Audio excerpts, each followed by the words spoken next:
So yun na nga mga kapisi, kung napanood nyo yung video ko na part 1 about dun sa extend na piso wifi na request ni client. So ngayon mayroon na tayong part 2. So explain ko na. Bali ito na siya. Yung mayroon na tayong box na sample. Yan. So ang gagawin natin dito, explain natin kung paano mag-internet yung isang pinto na magtatap sa isang pinto. Yun. So ang gagawin natin ay gagamit tayo ng switch sub. Teka lang. May switch sub dito na ito. Mercosys. Yan, Mercosys. Ito, gigabit na Mercosys na 5 port yan. So dito natin sa ilalagay. Dito siya. Sa isang window dito siya. So, bali si customer, ang window niya lang, isa lang yung window niya. Ngayon, nag-request siya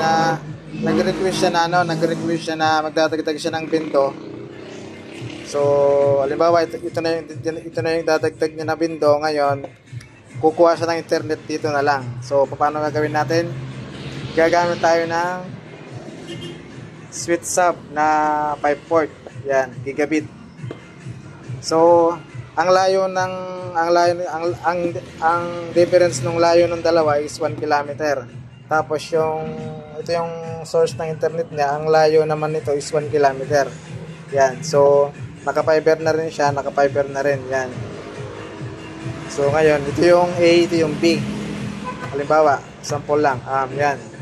So, ngayon, sabi ni customer, hindi na siya madidirekta dito kasi ang layo na yon, 1 kilometer yung diferensya. So ngayon 1 kilometer din. So ang gagawin niya, ito yung advice ko. Yan. Dito. Maglalagay siya ng switch dito, isa. So ngayon yung galing sa Mediacon dito ilalagay. Tapos yung orange pie niya o kaya Microtech dito na ilalagay. Then